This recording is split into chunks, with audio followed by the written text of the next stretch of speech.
Excellencies, distinguished guests, ladies and gentlemen, good afternoon here in Glasgow, good morning and good evening to those of you who are joining us online. I would like to warmly welcome you all joining us live here in Glasgow and virtually to this side event for COP26, which is titled Upscaling Green Climate Financing and Green ODA for Climate Action and Green Recovery of Developing Countries, taking place at the Republic of Korea's Pavilion today. My name is Ingvild Solvang, and I am Deputy Director and Head of Climate Action and Inclusive Development at the Global Green Growth Institute, or GGI. GGI is a treaty-based international organization with 41 members and a number of partner countries dedicated to supporting and promoting strong, inclusive and sustainable economic growth in developing countries and emerging economies. And I'm very pleased to be the moderator, at least for the beginning of this session, while I wait for our Director General to arrive, Dr. Frank Reisberman, who will take over the moment he arrives. He is currently engaged in a presentation at a different pavilion, but he should be here very shortly. This session today is co-hosted with K-Water. So thank you very much to both the Korean Pavilion Secretariat and to K-Water for your collaboration and partnership. We will have a group of brilliant speakers today, representing different institutions and Laos and Uzbekistan, particularly in terms of government representation. And we will discuss climate financing initiatives for climate action and green recovery in emerging economies and least developed countries through bilateral overseas development assistance, ODA, multilateral financing, and public-private partnerships, by highlighting specifically Korean leadership and the partnership with GGI and K-Waters. Without further delay, I would like to turn to GGI's President and Chair, His Excellency Ban Ki-moon, who has prepared a pre-recorded message to welcome us to the session today. Mr. Ban Ki-moon.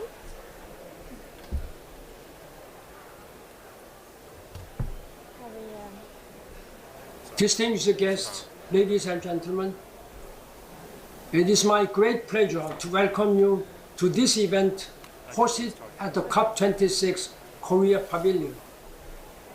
It has been 2 years since COP25 in Madrid, and the world is finally meeting in Glasgow for COP26. The pandemic disrupted the climate process, and the world is still struggling to get on track to meet the 1.5-degree target of the Paris Climate Change Agreement. According to the updated report of the United Nations Framework Convention on Climate Change, UNFCCC, we are headed towards a disastrous warming of 2.7 degrees Celsius, indicating that we are far from doing enough. We need to see bold climate commitment for mitigation and adaptation. We need to see more climate finance, technology transfer, and the capacity building required to enable all countries achieve a sustainable and inclusive development and resilience. There needs to be 3 crucial elements to realize this: achieving net zero by 2050, catalyzing access to green finance, and increasing the green share of official development assistance, ODA. According to the 6th assessment report from the IPCC, we are likely to reach the 1.5-degree threshold before the year 2040. If this happens, it will have devastating climate change impacts on many vulnerable communities in the form of rising sea levels, wildfires, heat waves, and droughts, and other extreme weather events. In fact, we can already see headlines on climate change-related conflicts and migration happening in many parts of the world. However, the fight isn't over yet. Governments, businesses, and civil society can still step up effort together to achieve net zero emissions, increase access to climate finance, and support developing countries through green ODA and investment. Just recently, I was pleased to learn that the Republic of Korea increased its emission reduction target to 40% by 2030 toward its goal to achieve net zero emissions by 2050. The campaign for blue skies and net zero 2050 in the Republic of Korea, jointly headed by the Global Green Growth Institute and the Climate Change Center, is a platform that brings together businesses, civil society organizations, youth groups, and embassies to help meet net zero emissions goals and scale up ODA. Building on the successes of the campaign, I hope it will continue to widen its reach and attract new partners by driving a campaign at a global level. Also, I applaud Korea's announcement to scale up Green ODA and to establish the Korean Green New Deal Fund with the Ggi. I hope Korea's recent commitments and the actions to follow will help Korea position itself as a climate leader. I thank you for your participation in this important event today. The eye of the entire global community is on COP26, and I do hope the insights and knowledge that you exchange over the course of COP26 will help move all of us closer to achieving net zero by 2050. I wish you all very fruitful discussions. Thank you. 감사합니다.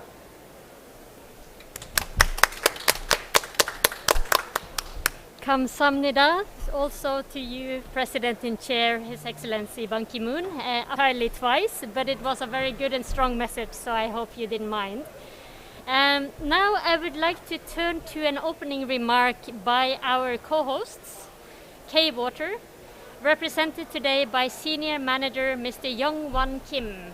Please, Mr. Kim.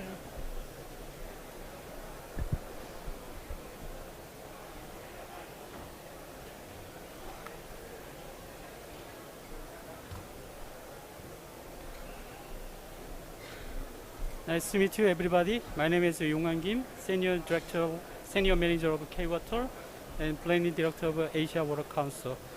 It is so regrettable that K-Water CEO Jae-yeon Park could not attend and deliver this welcoming remark due to unexpected his change of schedule. And I think it is very honorable to deliver his welcome remarks on behalf of him. Honorable Dr. Frank Leisberman, GGI Director General and distinguished expert from all different sectors. It is my great honor to be with you and take part in this climate financing and green ODA session today. Climate change and various issues related to climate change are happening simultaneously in our society. As can be seen from recent flood and extremely hot weather around the world, the crisis caused by climate change is a serious challenge to human existence and is directly related to our lives, economy, and the future. The Intergovernmental Panel on Climate Change, IPCC, predicted that global average temperature will rise by 1.5 degrees within 20 years, which shortens the time for our response to the climate crisis, and especially emphasized the severity of water disasters. The world is suffering from water problems that are being exacerbated due to climate change and pose a major threat to humanity's survival in the future. We need to notice the least developed countries lack climate resiliency strategy and plans, making them vulnerable and unprepared to mitigate the effect of climate change, both in the short term and long term. It is time to think about how can we accelerate carbon neutrality and how can we stop the global warming. Our survival and our future generation depend on our collective actions right now. It is very surprising that only a small portion of financial stimulus has been assigned to climate adaptation, while developing countries require their national adaptation fund to be 5 to 10 times greater to successfully address climate change. We need to come forward with ambitious emission reduction target to establish a low-carbon society through climate financing and green ODA. This is why we need to consider how we can support financially in responding climate change for the developing countries and how to enhance resilience from these climate disasters. In this regard, it is very meaningful that during the Partnering for Green Growth (PPG) summit last May, Korea government pledged to expand the nation's climate green ODA, focusing on developing countries' climate action and green growth, and to create a Green New Deal Trust Fund, $5 million worth through Ggi.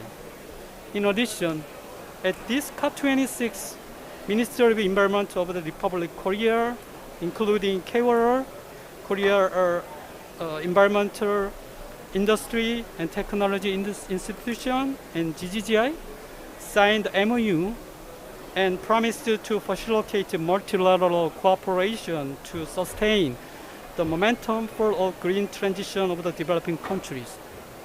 Climate change is a crisis, but also an opportunity. According to the economic survey of 500 businesses all over the world, 80% of entrepreneurs said climate change creates a new business opportunity. Renewable power, energy storage system, electric vehicles, raising energy efficiency in our water management facilities and other sectors are considered to be promising fields for the climate infrastructure investment. Therefore, we can secure new growth engine for the global economy by fostering industry associated with climate change. KEITI and its global cooperation platform, Asia Water Council, will continue to create opportunity for cooperation between countries and all the relevant stakeholders for upscaling green climate financing and green ODA for climate action for the developing country. I appreciate once again for your valuable time and participation today. Thank you.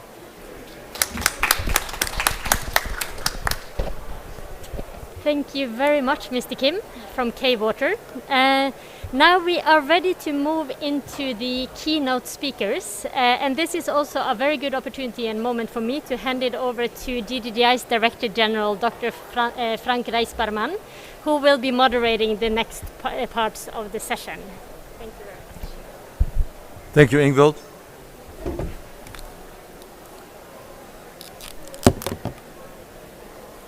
Apologies for being a little bit late. I was in another exciting discussion on Article 6 in the Indonesia pavilion, but here indeed we are talking from a different angle on how there will be finance to implement all those actions we hear in this particular COP. And it's a great honor and pleasure for me to welcome Her Excellency Yo-Yoon, or Jenny as we call her, Kim, who is now the Deputy Minister and Ambassador for Climate Change of Korea. And we also know her as a former colleague at GGI. So Jenny, please share with us Korea's Green New Deal policy? Thank you, Frank. I just want to keep calling you Frank. Please do. My close friend, yes. Distinguished guests, ladies and gentlemen, yes, I'm very pleased today to be here for sharing Korea's strategy for financing of green recovery and climate action in developing countries, particularly through the establishment of Korean Green New Deal Fund in Global Green Growth Institute. First of all, let me share the keywords that COP presidency, UK Prime Minister Boris Johnson, emphasized in his speech at the World Leaders Summit. Coals, cars, cash, and tree. He said, he emphasized that this COP26 is about when the world is going to phase out coals, when the world is going to phase out combustion engine cars, how to mobilize climate finance and investment, and how to stop deforestation and strengthen reforestation. So he urged the countries to set concrete targets on these 4 areas. And in response to the call of the Prime Minister, President Moon Jae-in of the Republic of Korea, he shared the ambition and action of Korea as follows. First, the Republic of Korea is enhancing its 2030 NDC targets to cut greenhouse gas emission by at least 40% from 2018 level. This is a bold target that has been raised some 14 percentage point from the existing one, and very, very serious task indeed that demands steep emission cuts over a short time of period. Never an easy undertaking, however, Koreans decided, and then Koreans believe, yes, it's time to act. And Korea is also pledging to lower methane emission by 30% by 2030. Methane, in addition to the CO2, a much more potent greenhouse gas than CO2, was the key to tackling the climate crisis. Korea joined the global methane pledge to actively participate in this reduction efforts. And secondly, as the only country that has successfully, as a few countries that have successfully rehabilitated its forests since the Second World War, actually, Korea will drive cooperation in forest restoration. Trees are carbon sinks that live and breathe. Growing trees and bringing forests back to life offers a vital solution to the climate crisis. It also shows us the way to avert desertification and promote peace in border areas. Therefore, Korea endorsed the Glasgow Leaders' Declaration on Forests and Land Use and promised to fully cooperate in rejuvenating forests in developing countries. Moreover, through inter-Korean forestry cooperation, Korea will strive to mitigate greenhouse gas emission across the entire Korean peninsula. In May next year also, Korea will host the World Forestry Congress, and I ask for the global community's support and cooperation for the success of this Congress. Thirdly, Korea pledged to join the global efforts to reduce the use of coal.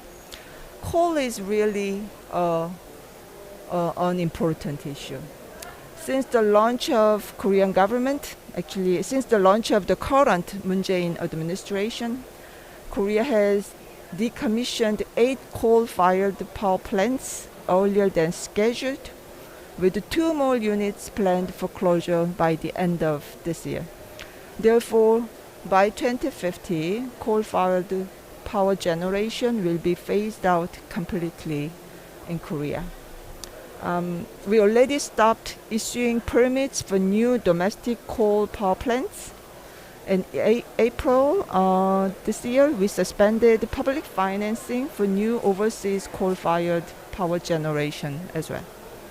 On top of that, Korea will fully cooperate with developing countries in order to support their transition to a low-carbon economy.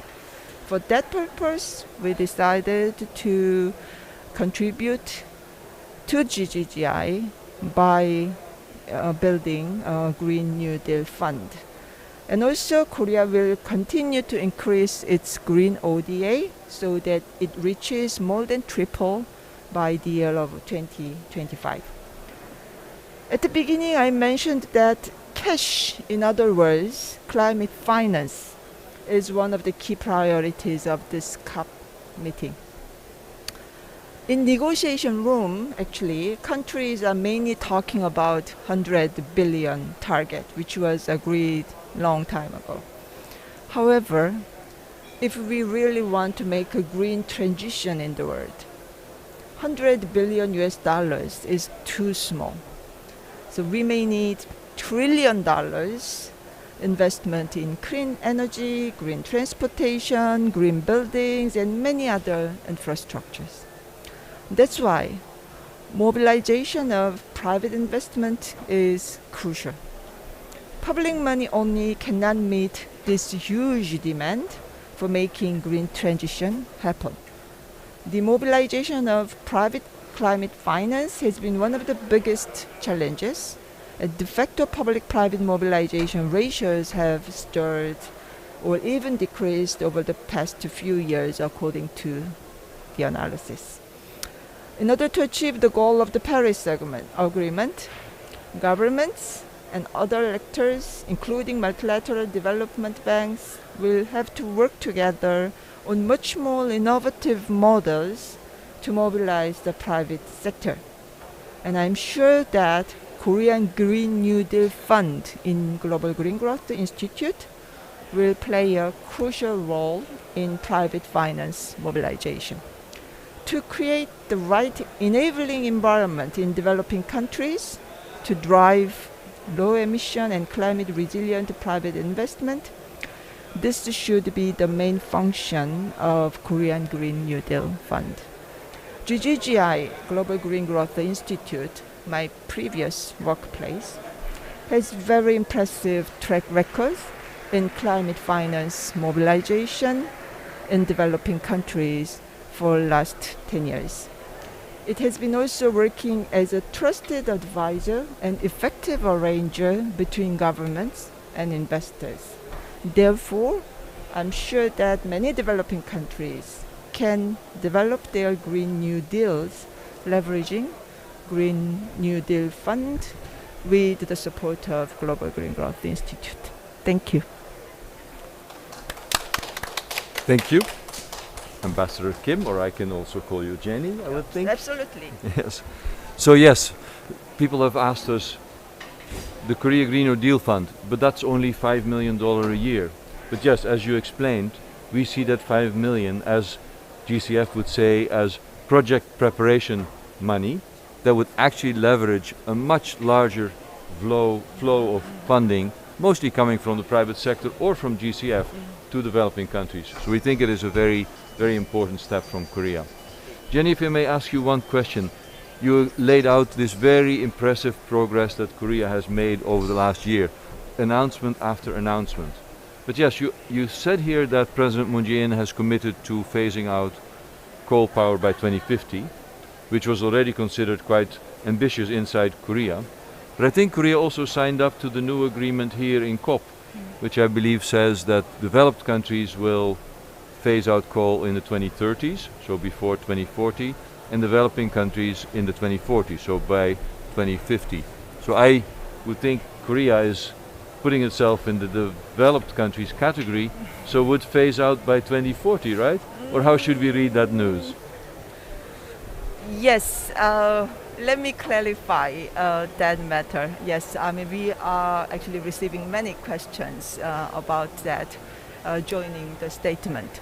Actually, Korea joined the statement in principle with the spirit of supporting phasing out coal and green energy transition. Yes, so we are supporting the spirit. However, regarding the specific target year of coal phasing out, actually the Korean president, he clearly mentioned that 2050 is the target at this moment.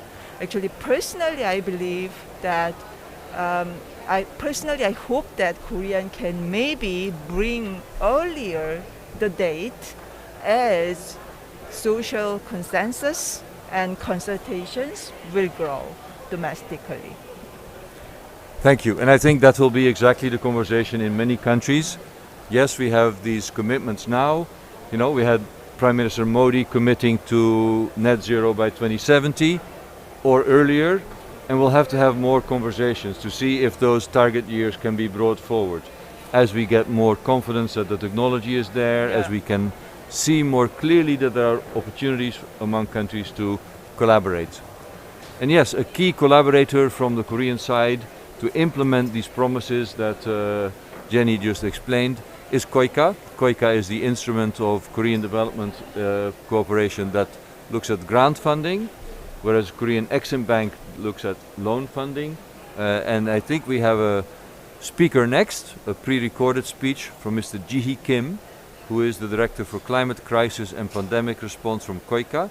He will explain how the Korea Green New Deal ODA, which is another strategy announced by...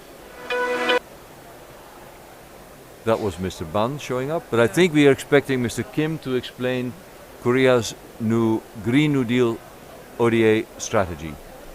Please start the video.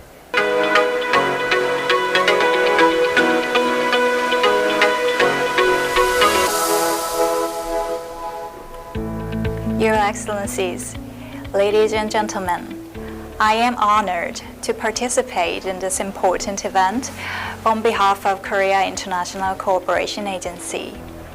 I am sorry that I was not able to be there with you in Glasgow to meet and talk to you in person. I believe that we have another opportunity to gather and discuss further in the very near future.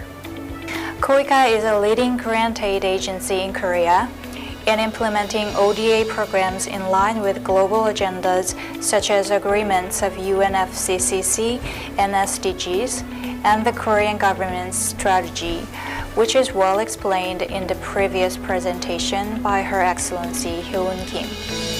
KEITI has been implementing green ODA programs in various developing countries. For the last 5 years, KEITI has invested annual average of $54 million in climate response, which stands for 9% of KEITI's overall operations. As Korean government's strategy on Green New Deal ODA declared, the share of green ODA should be increased significantly for the next 5 years. In fact, last year, KEITI's proportion of support to green programs has risen to 13% compared to 8% of the year before. Among those green programs, approximately 30% represents support for the mitigation and 70% for adaptation. To be more organized in expanding its green programs, KEITI came up with its own strategy this year. The midterm sectoral strategy for climate action 2021 to 25 set 3 following strategic objectives. 1. To support the achievement of carbon neutrality. 2. To support green recovery and climate adaptation. And 3. To strengthen green climate partnership, including climate finance and technology areas.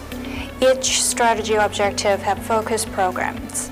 For mitigation efforts, we have 4 focus programs: 1. Green mobility, 2. Renewable energy, 3. Waste management, and 4. Carbon sinks such as forests. KEITI is planning to develop signature programs for each focus program in partnership with Korean government, international organizations including Ggi, and the private sector.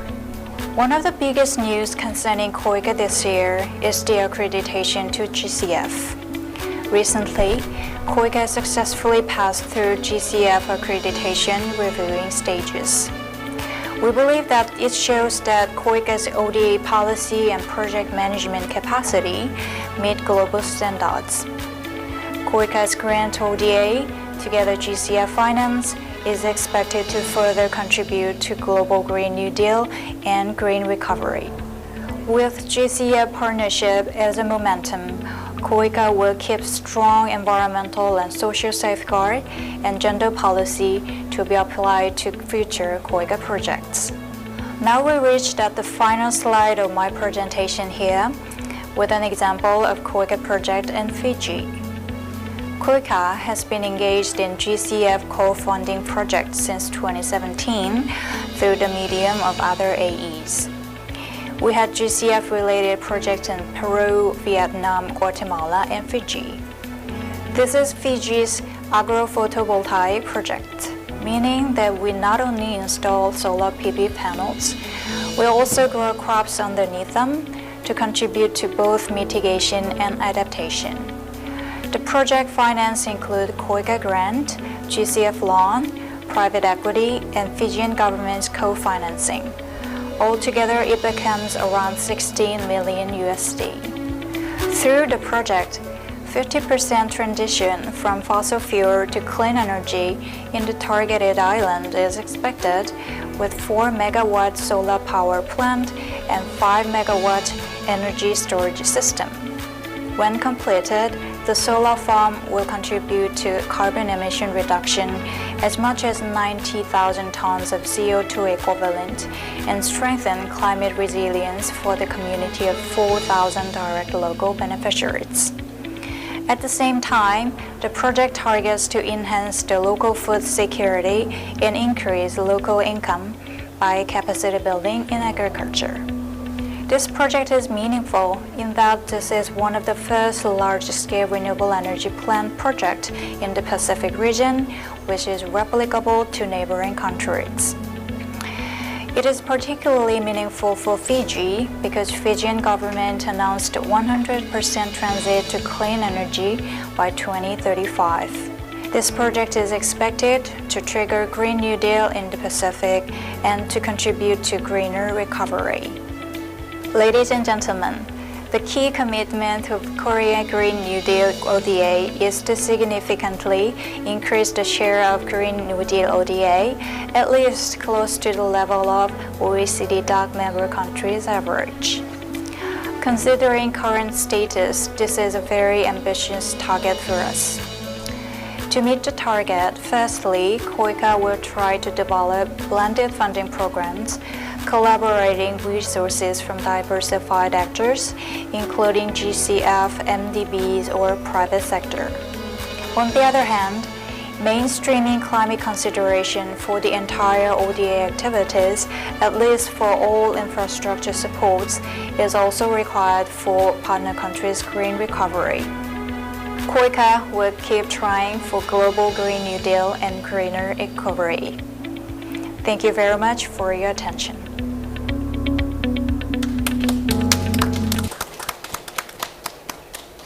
Thank you, Ms. Kim, for showing us KEITI's indeed very ambitious targets to green its ODA, Korea's grant-based ODA. And indeed, the example in Fiji was very nice. It already shows you how Korea and GGF and GGI have been working for years together.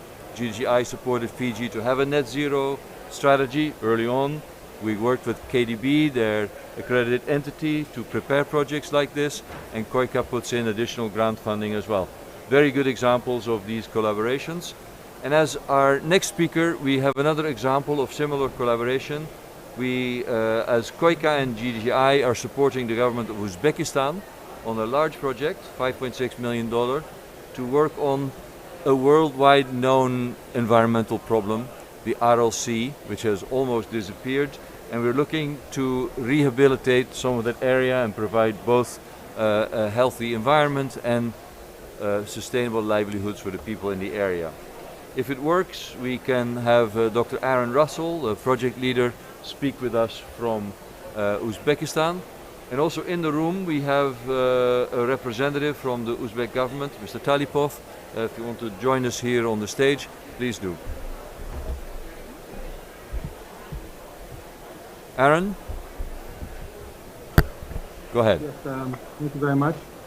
I'm just trying to share my screen here. We can hear you. Go ahead. Thank you very much.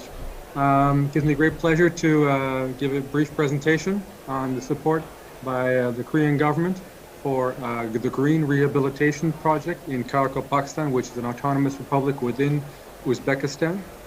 This is a collaboration between Ggi and the Korean government that responded directly to the Uzbek government expression of need for support from the development community to address the urgent ecological challenges around the RLC, and to try to transform this condition into an area of opportunities, as exemplified by the government of Uzbekistan's recent passage by the UN General Assembly of a resolution declaring the RLC as a zone of ecological innovation and investment. So we're very happy to present this project on behalf of the government of Uzbekistan, of KEITI, and of Ggi.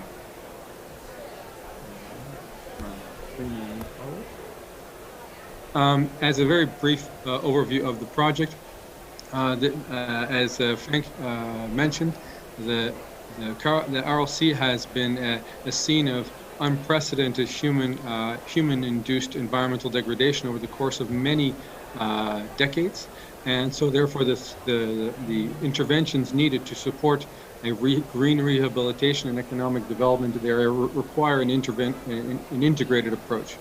So Ggi and KEITI have developed an integrated project together with the government of Uzbekistan and Karakorum, Pakistan, which will be implemented over the next 3 years. Total project budget of $5.9 million, supported primarily by KEITI.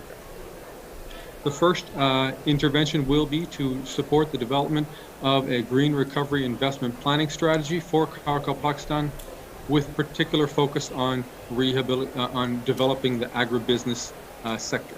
So this is there are many traditional or historical types of agriculture that do not correspond to a climate smart approach, and given that climate change continues to create additional pressures on the region, we will be identifying a number of priority areas that the government can invest in to create more green jobs and to create improved well-being among the citizens of Karakorum, Pakistan.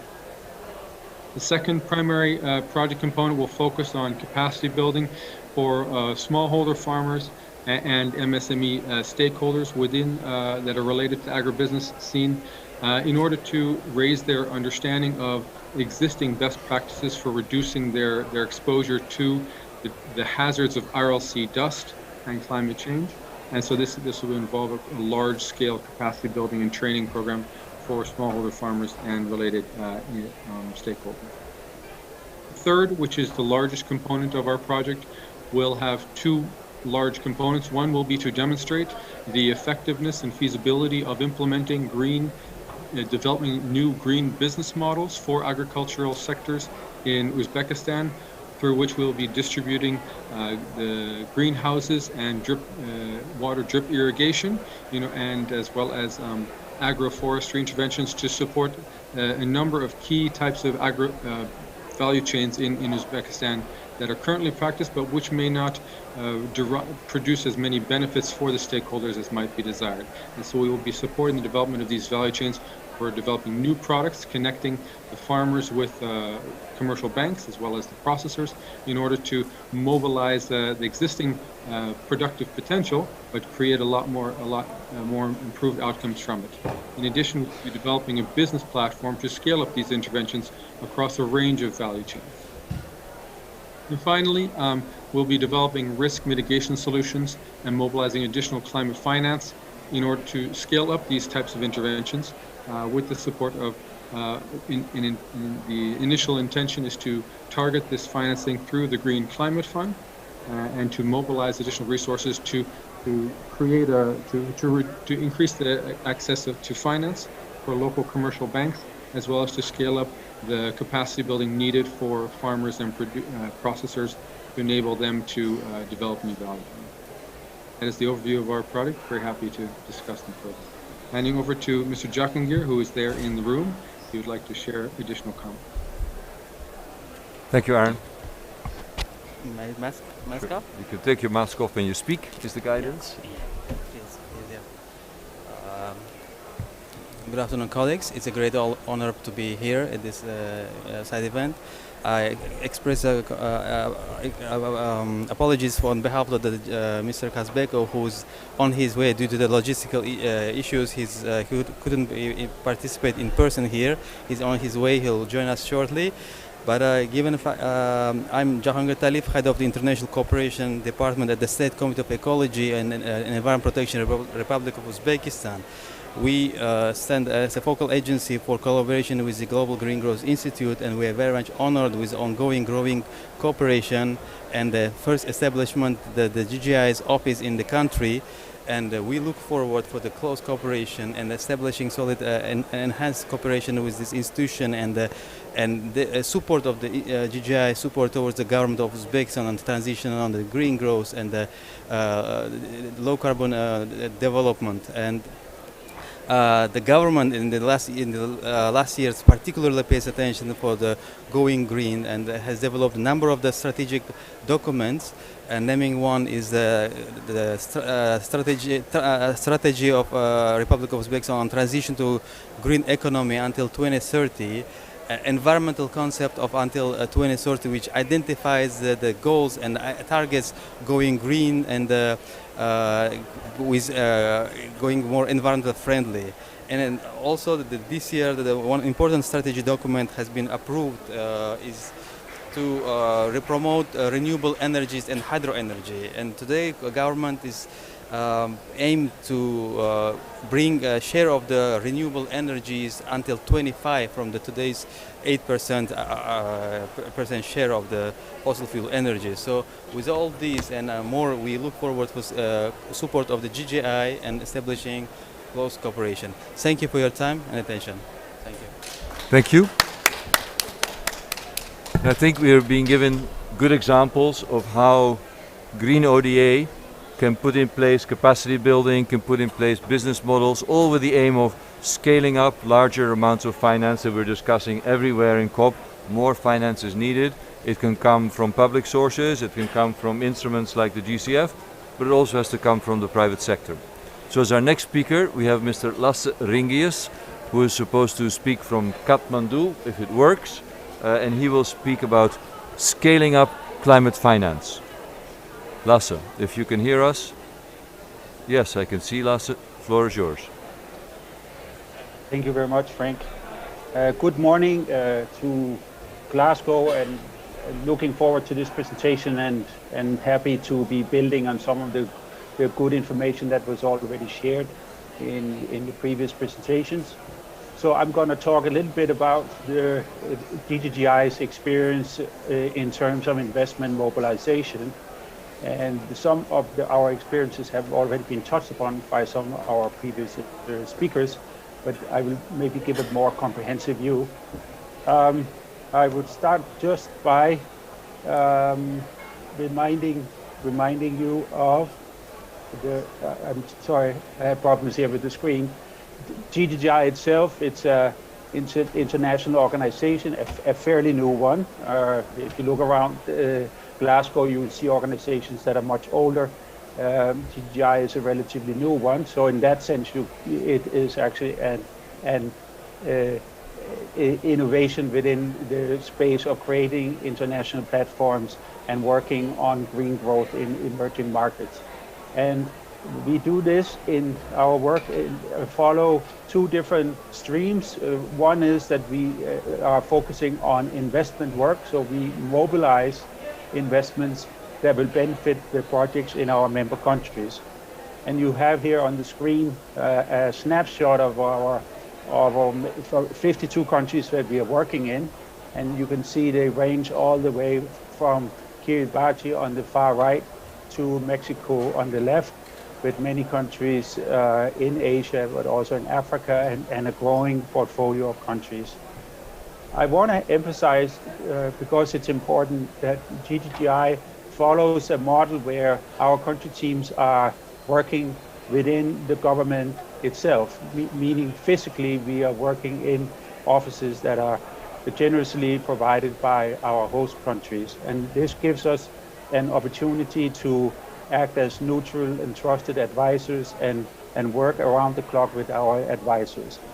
And in doing that, as I mentioned, we are working on policies and roadmaps and strategies and other things that help improve the enabling environment in the country. And then we also work on finance mobilization, as mentioned.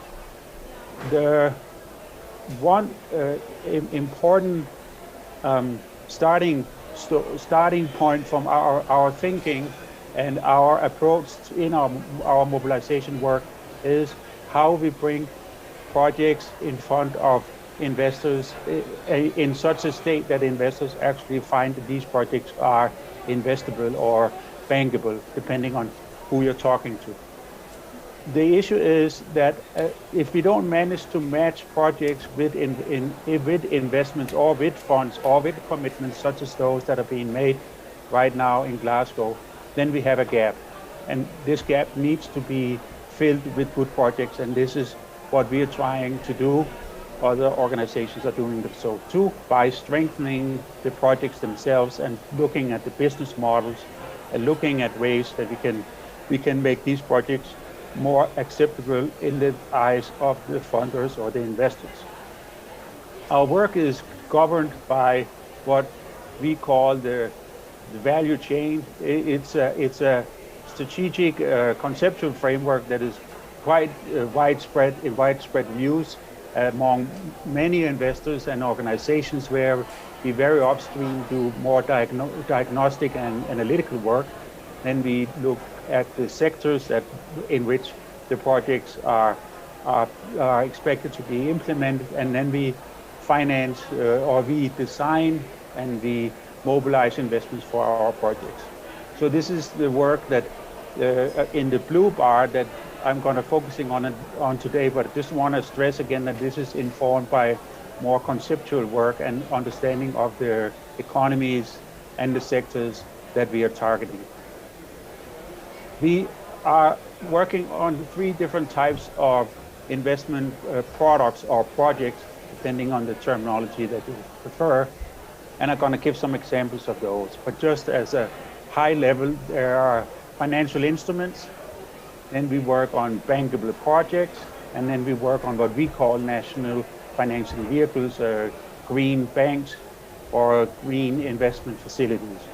And this is based on careful analysis of what are the main financial instruments that are needed in order to green an economy and create green jobs. So we work on all three instruments. Here is an example of an ongoing project in Vietnam. We still have 2 years to go. This is focusing on creating a domestic market for green bonds. Green bonds have so far primarily been OECD or hosted by OECD investors and implemented in OECD countries. So here we are trying to strengthen capital markets and green bonds in Asia, in Vietnam. And as one probably would expect, there is different components that need to be focused on in particular, and one is to help draft regulation that can be promulgated by the Ministry of Finance in Vietnam.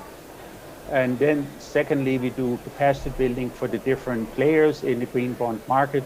So this can be companies that want to issue green bonds, or government agencies, maybe municipalities that want to issue green bonds. Regulators, market regulators also need to be familiar with green bonds and the regulations that pertain to such bonds. And then there's support around issuance of green bonds, individual green bonds. And we are targeting to issue 2 bonds during at least 2 bonds during this readiness program, one from the private sector and one in the public sector. So this is an example of a financial instrument. And as you can appreciate, green bonds are financial instruments that can be traded in the market. It's just debt that is standardized and being sold on exchanges, and this can greatly improve the access of institutional investors and asset managers to green bonds. So this is what we are working on here as an example of an investment product. Here is in another project in Vietnam. Coincidentally, it's not because we are focusing on Vietnam particularly today. This is a more standard and unfortunately much needed intervention in many emerging markets, which is to improve waste management practices. It's often very hard to mobilize investment from equity investors and also debt from banks. But in this case, we have done so, and we have done that working with DFIs and other insurance or risk products that made banks comfortable to lend to this project. So this is one project of potentially many that could be developed in Vietnam. And as a final example, I'm going back to the national financial vehicles. This is a fairly large fund, $50 million in first capitalization round that we have developed together with the government of Mongolia and the Association of Private Banks in Mongolia. And this fund will greatly help us provide affordable financing for households and businesses that want to switch to low carbon technologies. As you are probably aware of, Mongolia is exposed to extreme air pollution problems, and this facility and other instruments could hopefully help to address this problem. And then here we finally have a new product that we are working on, which is targeting entrepreneurs in Asia, in the South Asia region. This is built on the back of programs we have had in various countries over the last couple of years, and now we have a program being rolled out in the Caribbean and also one soon in the Pacific. And in all those programs, we have certain similar approaches that are where we include funding for incubators and then funding for what we call accelerators, which are more mature companies. Then we are focusing on creating an investment fund, which could be in the order of $100 million, providing debt and equity. And then we also wanted to strengthen the entrepreneurial ecosystem. And this is, as you can see, this is something we are very happy to be able to develop together with KDB. And we are hoping that we can mobilize funding for this innovative product from the GCF. I'm just going to step back here a little bit and fairly quickly go through some slides here, because we don't want to go into the details, but just to show that the issue about the 100 billion that was mentioned earlier by Ambassador Kim really goes to is really about the issues of risk and reward that investors are seeking. And risk and reward are key in order to mobilize private sector financing. And there are basically two ways in which one can make projects more attractive or more viable from a point of view and of investors. And one is to reduce the risk of the project, which would, in this graph, mean that you move the project from along the x-axis, you move it from the right side to the left side, or that or that one is able to increase the return on the project. When one is able to do one or maybe both of these things, there will be a much larger investor pool interested in the projects. Here I'm going to show a quick snapshot of our portfolio, how it has developed since GGI decided to build out its focus and not just focus on policy work, but also investment work. So we started in earnest in 2015 with the first couple of projects, and then in the end of last year we had mobilized around 60 from a portfolio of 60 projects, mobilizing a little more than $2 billion. We have here indicated what are the sectors that have hosted these projects, and as you maybe can read, if you can read the small letters, the sustainable landscape, so forestry, reducing emissions from degradation and deterioration of landscapes and also in agriculture sector constitute quite a significant, almost around a half of the entire $2 billion.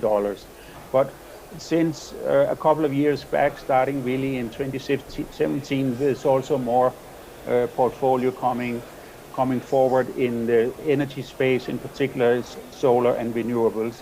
And more recently, we have added e-mobility and funds. I gave you an example of that, and then waste management.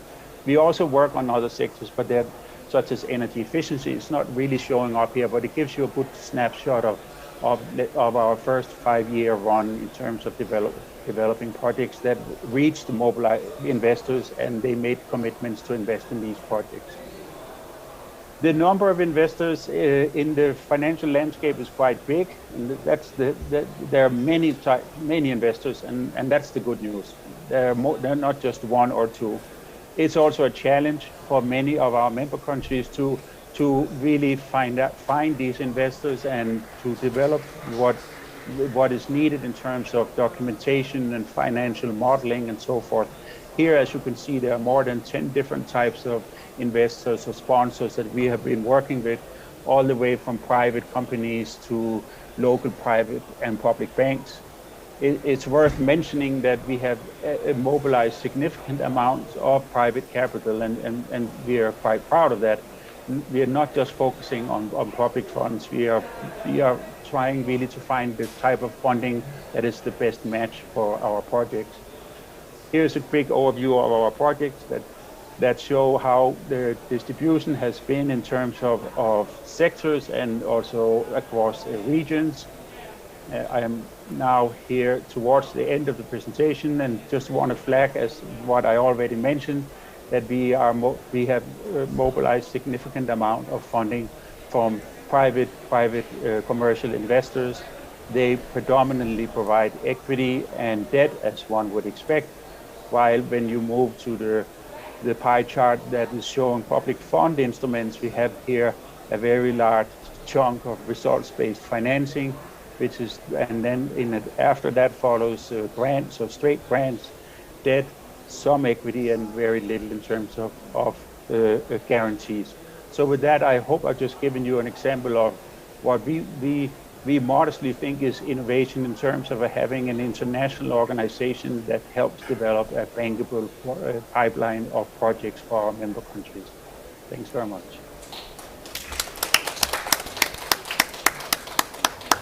Thank you, Lasse. And we can, of course, discuss whether 2 billion is a lot or little. It's certainly small compared to the needs. It's small compared to the amounts of money that Mr. Gonzalez and the GCF is talking about.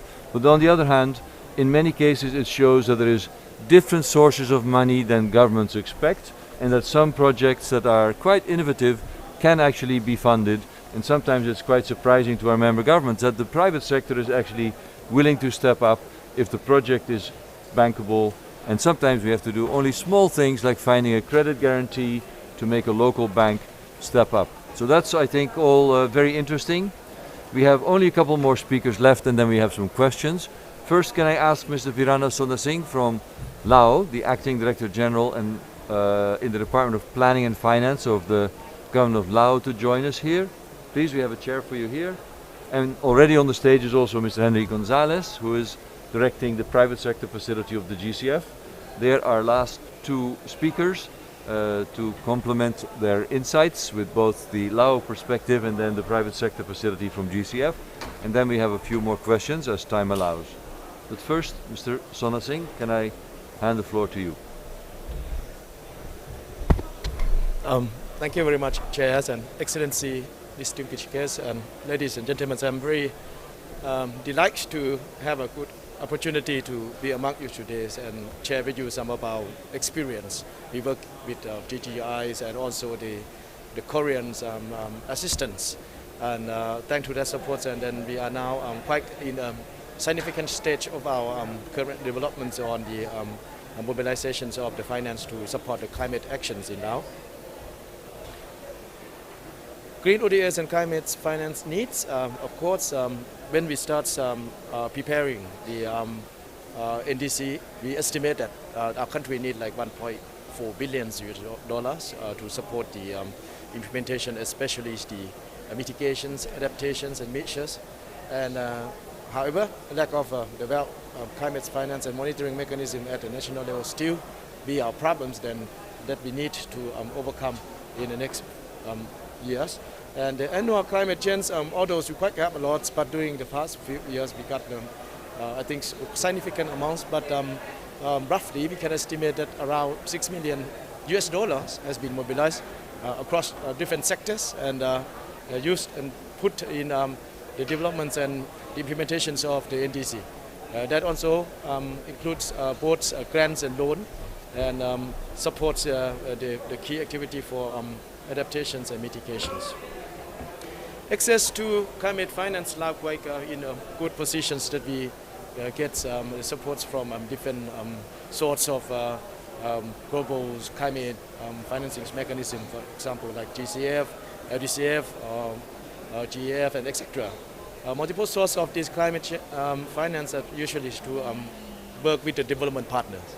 Of course, I think that when we have discussions during the COP26, LDC country and G77 address the issue that whether we can go up to the levels that the national accredited entity can access to that kind of funding too.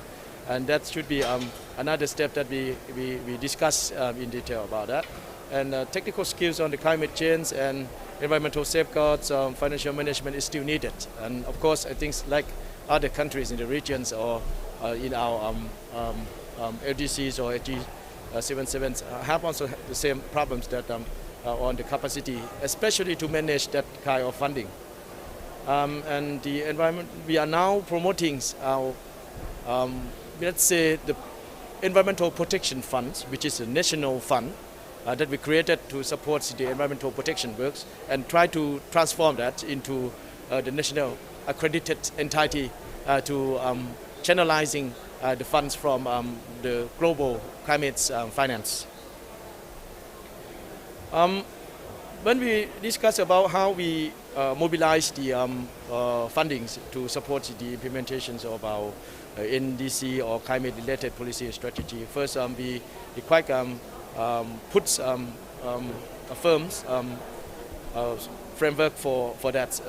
Apart from adopting the national climate change strategies, the climate change decree has also adopted by the governments, and this hampered also with the adoptions of the national green growth strategy together with the NDC adoptions, and we are now streamlining and mainstream all the activities into the national socio-economic development plan. The framework for the national green growth strategy, we put that into 7 key sectors, and we channelize our funding to that 7 key sector, mostly to the natural resource and environment sector. Agriculture is, of course, I think most of the developing world have considered as the key area for adaptation and mitigation. And apart from that, the urban challenge and opportunity also, we are now working with the solid waste management, wastewaters, transports, e-mobilities that our colleague from Nepal has mentioned, and the energy efficiency. And of course, the private sector's engagement is also one of our key priority, because of mostly that the grants comes to the government and public sector, but the private sector are the ones who can unleash the potentials of the climate finance to support the development and the mitigation and adaptation. We are now, maybe your countries maybe adopted that already, the GCF country programs. We adopt that for from 2021 to 2023 with the consideration for the alignments with overall country priorities and leverage with the climate funding, and we put that into different sectors and provide the opportunity to mobilize more investment, especially from different development partners and private sector.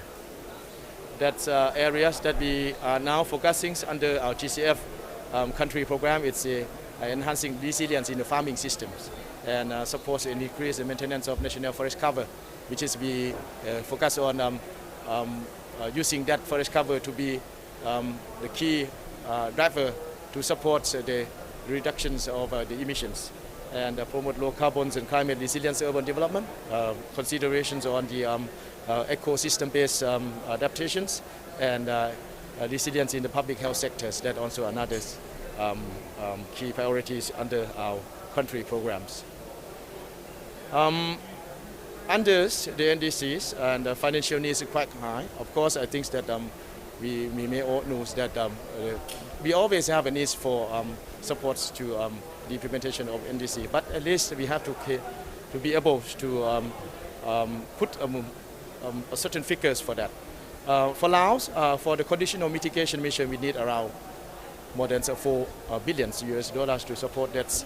That's we put as in the frames and try to mobilize the fund to support that.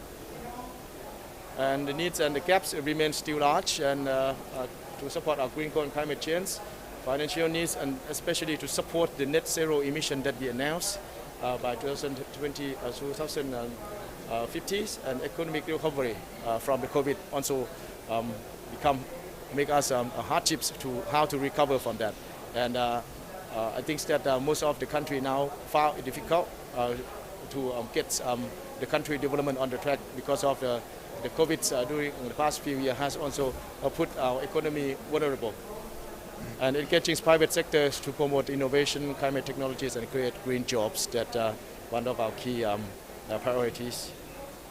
Green ODAs and climate finance from Republic of Korea, so that we are working with the Ggi, is also very invaluable for us, and we very appreciate on that. Especially we are now working on the wastewaters and solid waste treatments under the grants from the Korean governments.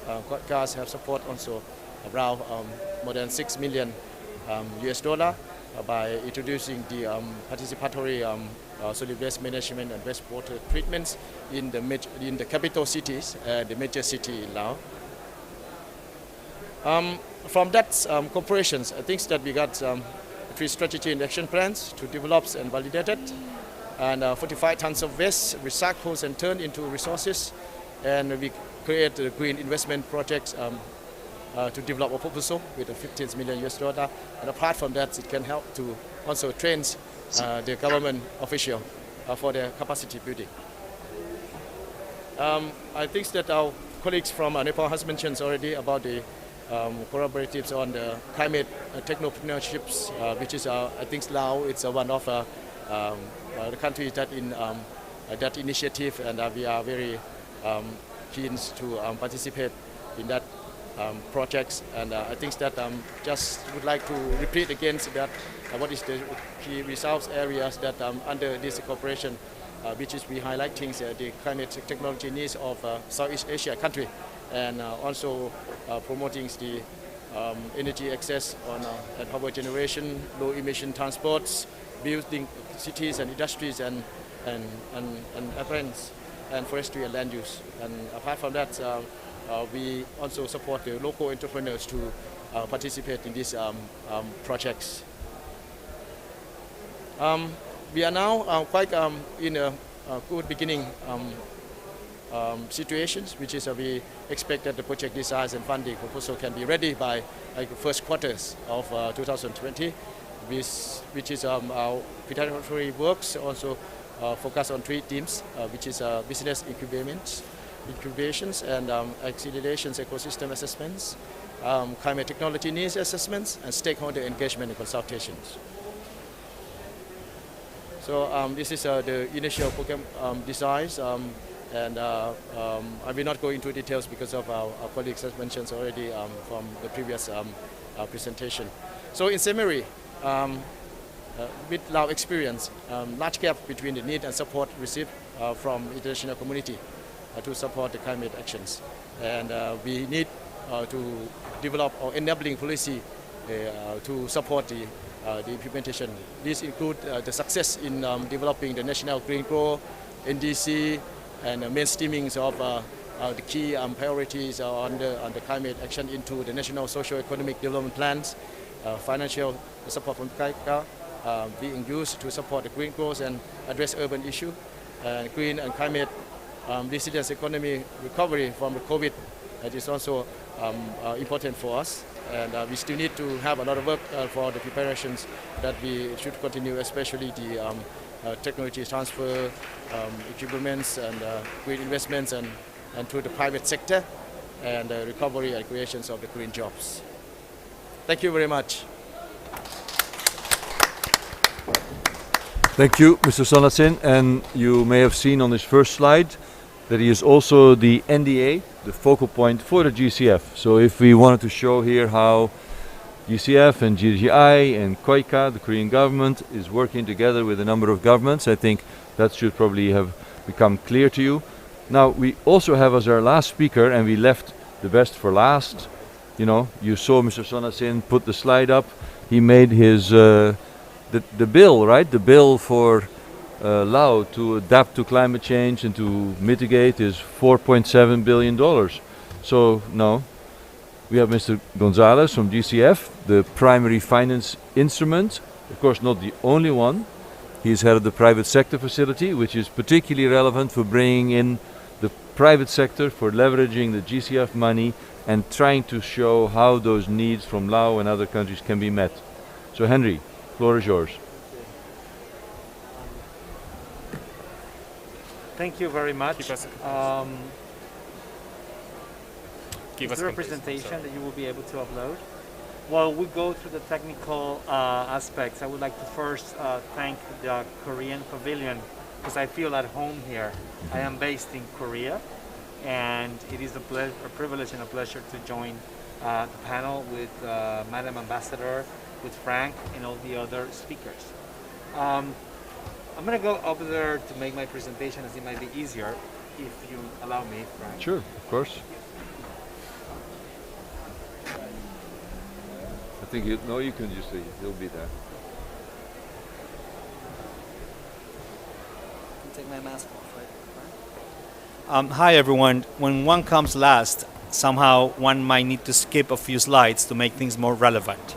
So I think I'm gonna do that, because I think we've heard a very inspirational address by the president of GGI's board, Mr. Ban Ki-moon. Then we also heard Madam Ambassador Kim provide us with a very clear agenda from the Korean government on how to really not only present the aspiration of climate action, but also indicating how to reach it. Then we also heard from KEITI, which is a recently accredited entity to GCF in July 2021, on how best to align donors or ODA money and greening that. And then we heard great examples of projects where GGI has been a phenomenal implementing partner. And lastly, we heard from a national designated authority in Laos, where GCF is obviously engaged. So I guess the big takeaway of that is partnering. In this big effort that we are trying to undertake in order to mobilize capital, innovate, and bring more solutions, we all have to come together. Collective action is what will get us there. And I believe this is exactly what we have seen. And I would like to highlight a few examples on how this is something that we at GCF are trying to do. So I guess pretty much we all know that GCF is currently the largest multilateral fund focusing climate change. We have committed $10 billion. We are undertaking 190 projects in 127 countries. So we are global, and we still have a lot of demand. If there is something I've learned in the past week and a couple of days, is that people want to see how we partner, people want to see how we bring more. However, we are a very young organization. We are, I guess, from an operational perspective, possibly as old as GGI, in the sense that it is in 2015 that we started becoming operational, even though we were created 5 years before. But I think in these 5 or 6 years, we have some lessons learned. And those lessons learned is that we need to do more in adaptation. So I was very pleased to hear how the country program of Laos is one representation of how we need to move into resilient agriculture, resilient infrastructure.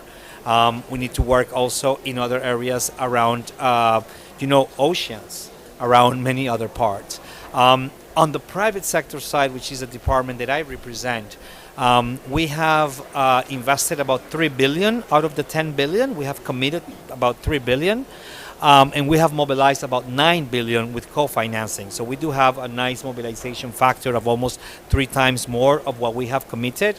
But we're still pretty much in senior loans and grants. And we need to do a lot more in private equity, in guarantees, in venture debt, in other different projects. And we are asset classes. And we are trying to work on those as we speak. So what I'd like to maybe go on here, and I'm going to go a little bit quick because I'm going to speak I'm going to skip a few slides, is how could we engage in order to even go further? So there are 4 elements that I believe are very important in order for us to bring more climate finance. And I think here we have listened to how people engage on those. The first one is, how do we create an environment or an enabling environment that is more conducive to this type of capital finance investments? And I think Ambassador Kim mentioned some of the ways that Korea is trying to do. We at GCF engage in what we call readiness programs. And we engage with partners like Ggi to help us in executing some of this. And that is, we provide $1 million per year to our countries in order to really build together the policies and the right environment to make sure that we try to address the bottlenecks that we have in order to have more investment flow into the countries. So these readiness programs, we have tried to work in some of them. So we work in one where we are trying to also use innovation and technology. So we had one where we addressed drought and flood management using improved science-based information. And this is something that we did in Myanmar. So this is in order to address vulnerability assessments. We have also engaged in the Pacific. I was very pleased to hear some of the GGGI's projects in the Pacific, especially the Fiji example. So we also engaged in Tonga in an example in regards to energy efficiency and creating a master plan for Tonga. Because we need those building blocks. We need that ecosystem and policies and regulations in order for capital to flow. So that is one way in which we try to engage and support. Here we also have an investment fund that we approved in 2015. This was one of our first projects that we approved in the board number 11. And this is a Dakawi Safi fund, which is a fund where we are doing it with Acumen Fund. So Acumen is a partner, and they are a direct access entity. And we provided equity and grant in order to work in both Kenya and Rwanda, and the way was there in order to provide universal access to energy. And here we were trying to indeed work a lot with the micro, small and medium enterprises, because these MSMEs are the ones that have the hardest obstacles to address capital. A lot of times domestic local banks are not providing them with capital, and sometimes the microfinance institutions are not providing them because they want to go even deeper in the market. So that's what they call the missing middle. So we're trying to address that with those examples. We are also engaged with other development banks or multilateral development banks like the EBRD, where we are trying to work with them in a project that is looking to high-performing technologies in order to choose like a different set of tools that we could use on the technology side. I think it was mentioned before, and with GGGI, we've worked on the need to do more innovation, more adaptation, but also work a lot more with, excuse me, I've been speaking for 8 days, so I'm losing my voice sometimes. To work a lot more with incubators and accelerators. So we would like to be able to bring a lot more capital to those, because when you look at the incubation and adaptation, very little is going to climate-related innovation or climate-related technologies. So this is something that we hope we're able to do. We recently approved a very interesting project that has exactly the technology at the level in Tanzania. So this was a project on climate adaptation technology deployment that we did with one of the banks in Tanzania, CRDB Bank. And this was a mix of a loan, a guarantee, and a grant. So this is where we would like to bring the entire suite of financial products and work with our governments as counterpart, work with our banks in the private sector in order to work in this case with the agriculture sector to build more resilient agriculture. And this brings a lot more adaptation. This brings a lot more the angle that we need to bring. This is something that we were trying to create a de-risking facility. So we have spoken about where could capital come and how can capital address the risk. And this is something important because we do not want to crowd out public or private investors who are ready to come in. You're very kind. Thank you so much. Very much appreciate it. Thank you. With GCF, we call ourselves that we are capital agnostic. So what this means is we want to come in where others are not able to come in. But this is tricky because sometimes others do not want to come in because they're a bit of lazy capital, as I call it.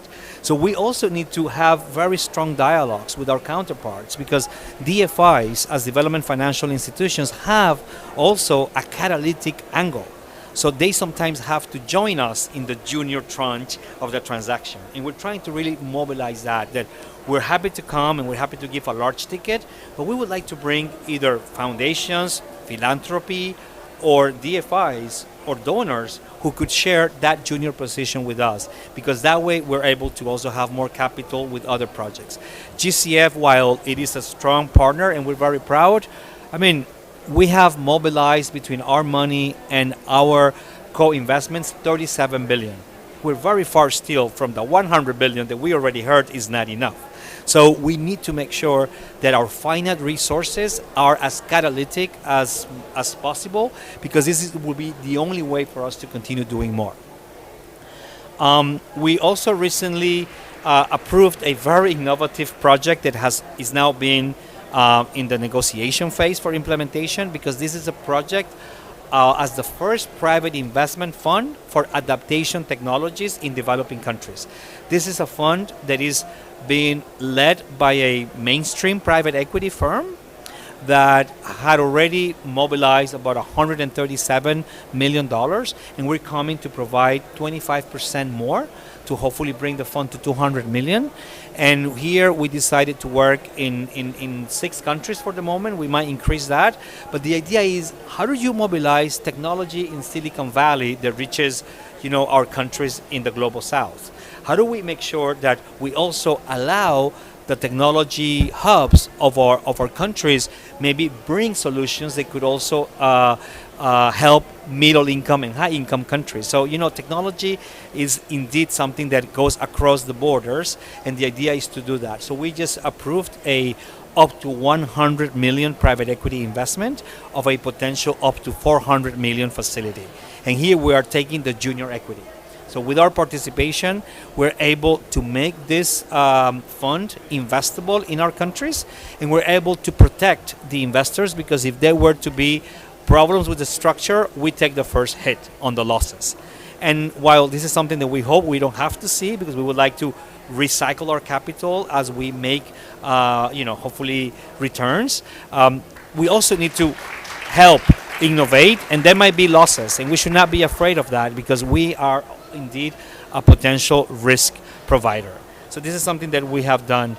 We're also very pleased to be working, as it has been mentioned before, with different countries like Cambodia, Indonesia, Laos, and the Philippines, working with KDB, which is another of our accredited partners. And here is on the incubator and accelerators that we just spoke in. A PPF is a project program preparation facility. So this is like the preamble of a potential financial proposal.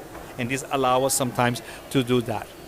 But we still have many challenges, and here, PwC presented in regards to the state of climate tech. We have issues on technology, we have gaps on finance, we have gaps in policy, and we have gaps in how to reach people and remain client-centric. At the end of the day, What we're here for is to make the livelihoods of those that are disenfranchised and are more vulnerable. We would like to improve those livelihoods. So we need to make sure that we keep active on those.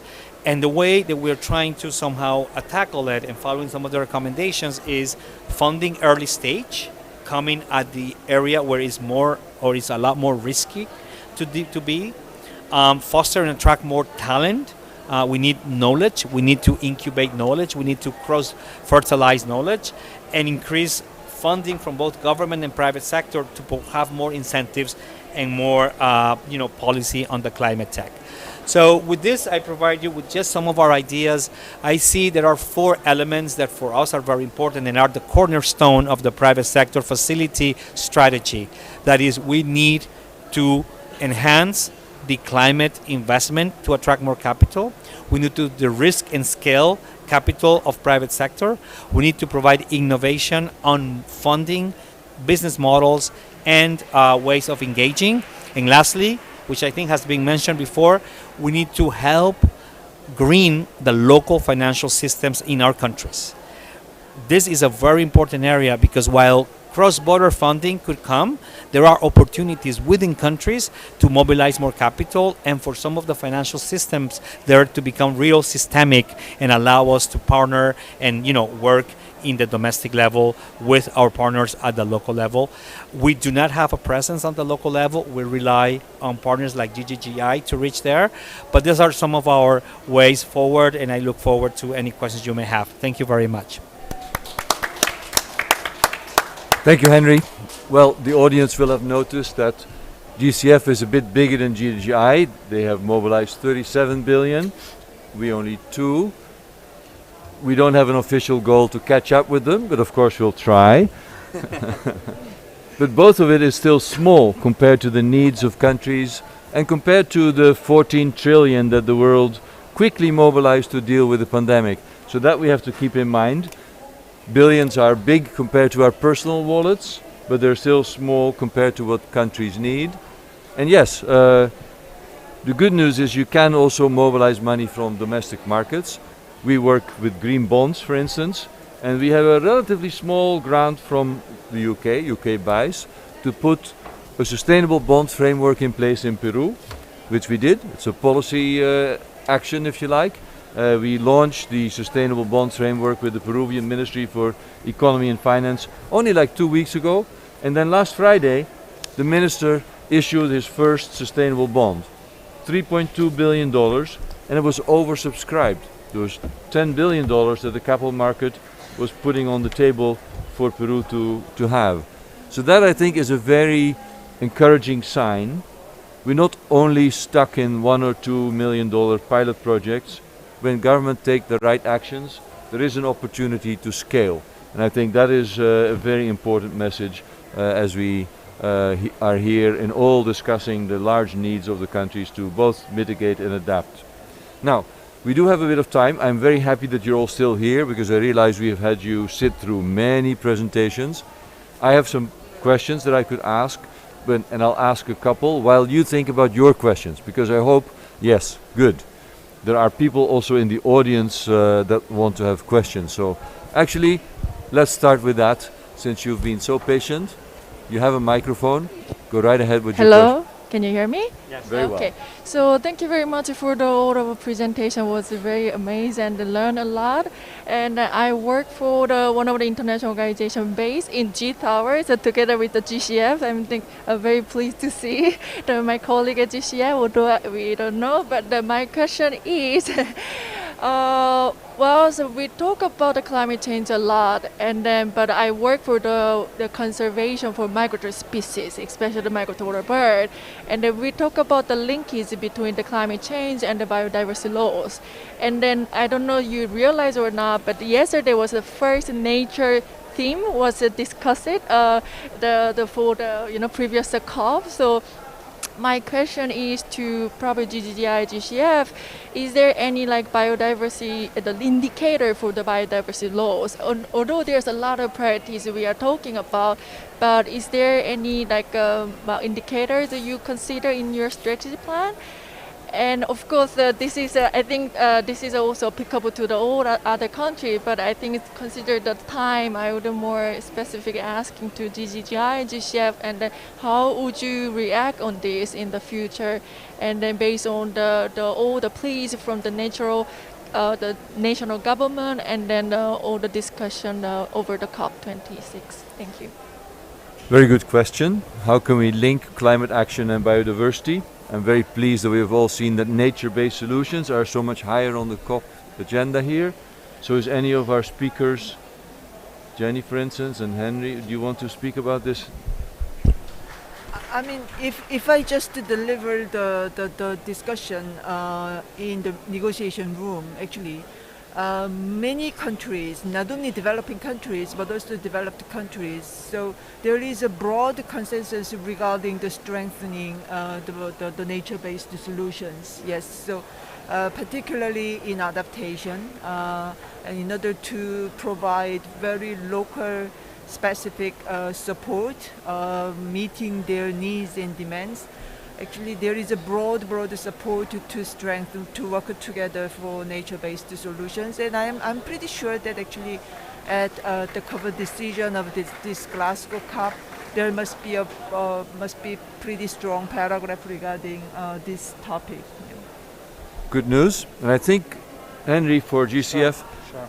biodiversity is a co-benefit, isn't it? Indeed. Can you Yes, explain? Indeed. I mean, first, thank you for the question, and glad that we are neighbors. We should touch base once we're back in Sondre. If we look at our portfolio, we do have several areas where we are incorporating nature-based or ecosystem-based. So we have both, forest and land use, where biodiversity is very important. We also have ecosystem and ecosystem services, and we have obviously food, agriculture, and health. So if you look at those three, that represents about 25% of our investments to date. So we have made about $2.5 billion across those sectors. It's indeed something that we're now being more intentional, especially on the private sector, because it has been a lot more with public sector than with private sector. And I think the momentum that we're seeing here, I think this is possibly the first COP where nature-based solutions are at the center and where adaptation is no longer a side conversation, it's at the core. So I think the direction of travel is the right one. We still have a long way to go. Thank you. And you can see on the screen also our other speakers. And I don't know whether Aaron, for instance, who is working on a project that I'm curious whether you have explicit targets for the biodiversity goals of the project, Aaron. Are you willing to speak? I think this is a really important point, and in our project we're integrating both kind of hard infrastructure types of interventions, such as greenhouses and the like, but also, as I mentioned, agroforestry. And by increasing the amount of trees and the specific diversity of trees on the landscape, we therefore have direct impacts on pollinators, on natural pest control, and various forms of biodiversity. And in the RLC is a key wetland area. So we are specifically looking to identify natural capital indicators that we can measure in terms of, we're still identifying the specific tree species that we'll be promoting. And so we'll be trying to identify how we can measure the specific impacts from the promotion of natural trees and other agroforestry trees on biodiversity. So we don't have it specifically pinned down yet because we have to identify the trees that we're looking at and the specific connections that we can identify in terms of benefits for pollinators, for insects, for birds, and the like. But it's a really important component of our work. Yes. Well, thank you for that question, and thank you for our speakers responding to this. Is there another question from our audience? Anybody who would like to take up the speakers? Can we have the microphone here? Thank you very much. The last speaker spoke about supporting climate tech in terms of incubations and accelerations. I just want to understand how you reach out the talent, like the people who has the talent, who wants to come forward with the solution they have. Is it through their government, or you have a means of direct contact with them? Thank you very much. So Henry will say something, and I would like to address that as well. Can you go first? So, in a way, the GCF is, if it works out, the last step where companies that can scale up can have access to more capital. But for GGI, it starts with business plan competitions. And we've run 4 global business plan competitions where we ask people with ideas or with young companies what to apply for support. Because sometimes people have an idea, but they don't have financial training, they don't have necessarily the training on how to run a business. So we started that at GGI as global competitions, and we've gradually found donors willing to have a regional program in the Pacific, from PNG to Kiribati, where we've been able recently to launch the first batch, and we got 169 applications from people who either have an idea or a very small business that they want to grow. And then we can provide them with mentorship, with some formal training, and in the end with relatively small amounts of money. And then in the next stage, we're looking for projects that can provide maybe as much as $50,000 to $100,000 to grow the business. And if that is successful, then it comes to the stage that KDB and GCF are looking for, is to grow sort of medium-sized companies that have maybe potential to go to the international market and to have a joint venture with others and to scale up. But it starts with a call for ideas to individuals. And yes, we work with governments, but in the end we need small and medium enterprises, we need people who have the aspiration to have their own business, who will create green jobs to work with us. And we do that in many places, and I believe it's a very important part of what GCF thinks of as climate innovation, but what most of our governments will think of as green job creation. Do we want to respond to this from the perspective of the Lao government maybe? Just a short response. I think that we are now in, experimental periods, because Lao we also starts that process of selecting the local entrepreneurs to join with that. But I think that the issue on the sustainability of that kind of entrepreneur to join the project, it should be one of the key consideration. In the past, we used to have a project that we select candidates for that, and after that it disappear from after the project completion. We don't want to see that, but you have to make sure that you have a mechanism that support to sustain the life of that kind of involvement of the local entrepreneurship. Thank you. Could I say something as well? So as Frank said, being in the early stage at the business plan competition and being in the later stage of the funding is indeed a good sort of chain. However, we realize that we need to also be present in the middle, because indeed, as you go through those business competitions, there are opportunities for some to get some seed capital, but then they might get stuck because either they don't have working capital access, or they might need to refine the prototype, or they might need to have some of that. So we currently have put forward to our board a proposal to do an RFP for incubators and accelerators, a request for proposal. That is similar to the business plan competition, but at a more mature stage. That is not yet the let's say, Series A, where you start getting more private equity or venture capital money. So we're trying to see whether we play a role in that middle, smaller ticket sizes, and also with some capacity building and technical assistance. So this is something that while we've been, as Frank said, more on the later stage, we're looking into coming a little earlier, because we realize that there is indeed a gap. That's great. We will certainly be responding to that RFP, because indeed we completely agree. At GGI we start with business plan competitions, but then with support from the Qatar Fund for Development, we have set up what we call a Ggi Innovation Fund. So where we, in those regional programs in the Pacific and the Caribbean, in the first year you do business plan competition and capacity building. In the second year, acceleration and a bit more money. And the third year, those that qualify, that have growth potential, can get up to $50,000 or $100,000 in sort of missing middle capital, with the idea that then they become bankable, that they can then approach the more regular financial sector. And yes, there are other projects like that, including a proposal we've made to work with KEITI in Colombia, particularly in tropical forest and in agriculture. And I believe this is a sector that will grow quite rapidly. In quite a few countries there is a need, and I think both from the green recovery, employment perspective, and from the accelerating climate innovation perspective, this is important. So yeah, that's a question very near and dear to my heart. I'm looking for other speakers if they want to respond to this particular question, either online or here, or if we have time for maybe one other question. In the audience, anybody who wants to raise a different subject for us to discuss?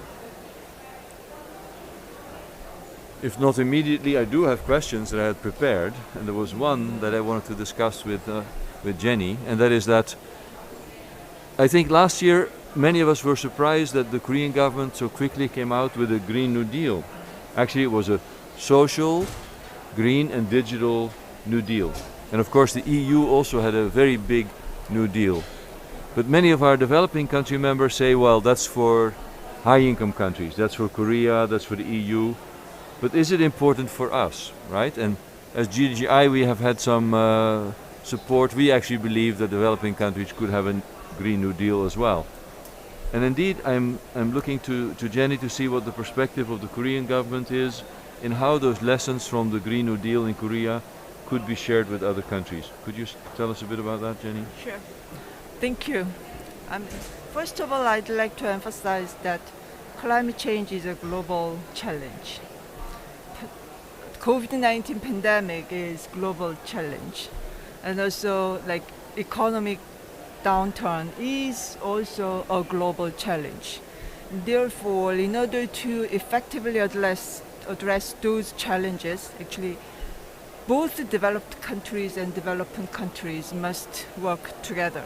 Therefore, in that sense, I don't think actually the Green New Deal or Digital New Deal, Social New Deal are not exclusively for developed countries, because developing countries are also experiencing are in front of the exactly same challenges. So developing countries, they must achieve the green transition in their economy, and also they must find solutions about their social issues. They must achieve more inclusive economic growth, and also developing countries are really interested in so-called fourth revolution, industrial revolution technology, because it's sometimes I'm just taking this example. Many developing countries, actually the developing countries, they don't need to follow the exact same pathway of development what that the previous developed countries had experienced, because many developing countries are making efforts to increase the energy access. So from very limited energy access, you can achieve the energy access through renewables. You can skip the middle of energy based on fossil fuels. And also developing countries, you can go to the Wi-Fi, high IT industry directly with just skipping the middle process. Therefore, in that sense, I believe working together, both developed and developing countries are indeed important. And Korean Green New Deal is not only for Korean government, because Korea has a plan to increase its development cooperation, and Korean Green New Deal is mainly focusing not only achieving the green transition in Korea, but also supporting developing countries to achieve their green transition. That's why actually, if you are in Korea right now, every other day you can find many like consultations, opportunity explorations, and partnership events and occasions regarding renewable energy, green hydrogen technology, and new industry, and green transportation, many other things. And I'm sure that actually K-Water, and the senior manager is here, his organization is also working very hard to increase the partnership with developing countries. Yes, so, and also I think Korea also has quite advanced technology in agriculture and forestation. Those two areas are, in many developing countries, agriculture and forestry are two major industries. Therefore, in that sense, I'd like to emphasize that there is a huge potential between Korea and other developing countries to work together in achieving green transition. Maybe I can stop here, Frank?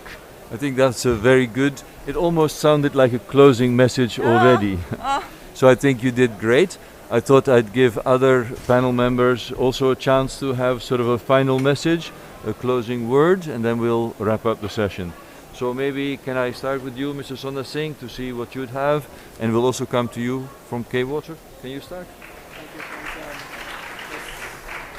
Just a short word from me, and I think that mobilizing the green ODA is very important, especially for the LDCs and developing world, and to bridge the gaps and to support us to meet the 2050's emissions.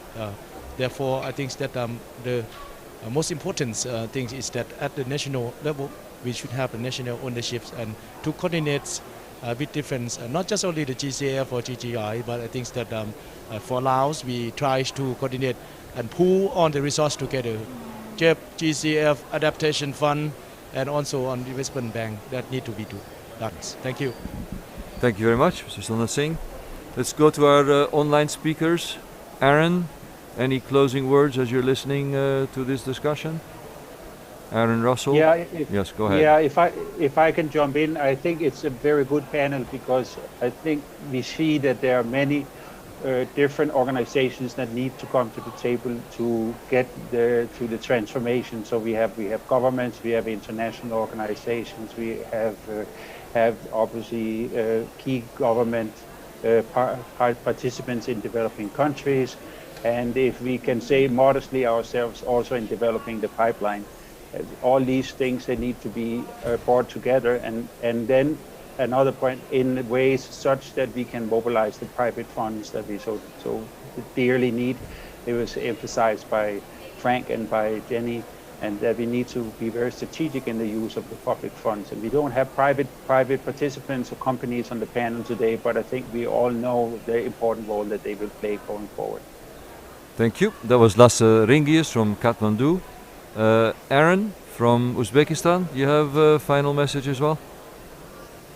I would just like to thank all the panelists for their excellent comments. I think this really does highlight the other innovation that we are bringing about is increasing and improving the quality of the collaboration between international partners, breaking down some of the barriers that previously would have tended to limit the amount of knowledge transfer and innovation in the development arena. So as a means for really delivering more effective development assistance that really targets the priorities of our host and member countries in GGI, I'm very pleased to be able to support the implementation of these collaborative projects, and I think it's a model that the Korean government is demonstrating that many other bilateral donors and international donors can learn from. Thank you. Can follow. To scale up, that's what the message is. Henry. Sure. Thank you, Aaron. Thank you. I guess this energy and this alignment that we see at COP has to continue beyond this meeting at COP. And this is important that we remain open to build more partnerships and to really open the tent and continue working together. This morning I was moderating a panel discussion outside, and while I have really seen lots of private sector presence at COP, there is like a parallel world with the private sector that is not here. And there is a parallel world where the public sector is not with them. And I don't think this is the way forward. While we have seen some convergence to work together, we need to even make bigger efforts to bring them at all levels, at the local level, at the regional level, and at the global level. And I think this is something that we hope we take as a task, because indeed, we all on the public sector investment side, we have finite resources. We, GCF, we depend on our donors in order for us to be able to deploy, and we would like to catalyze more. So if we're able to really make this viable for private sector and make sure that we align them early on, I think this would be a lot better for us to reach our goals. Thank you. Thank you, Henry.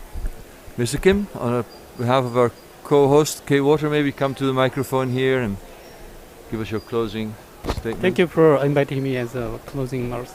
Yes, I'd like to stress again what the ambassador said, that the cooperation, inclusive and comprehensive cooperation is very important now in terms of energy transition and carbon neutrality achievement. So especially K-Water in terms of water, we are Korean government-owned company, but we not only focusing our interest and our country's development, we also have great eager to cooperate with developing countries. So recently, we initiated a water welfare program that support to the developing country to evaluate and designate their weak point and sharing our experiences and technology to those countries. So it is very important to cooperative and inclusive cooperation. And this is a very big, meaningful and good event to gathering our powers. I think. Thank you very much. Thank you very much, Mr. Kim. And indeed, I'd like you to thank all the speakers who participate in this long session, but also you as an audience. I think this was quite a long session in a week of many, many sessions. I've seen very many attentive people here right in front of me, listening to everything. So thank you very much for joining us and for staying with us for this whole period. So thank you for the session. Thank you to the organizers, the speakers, and the audience. Great session. Thank you very much. Thank you. Thank you for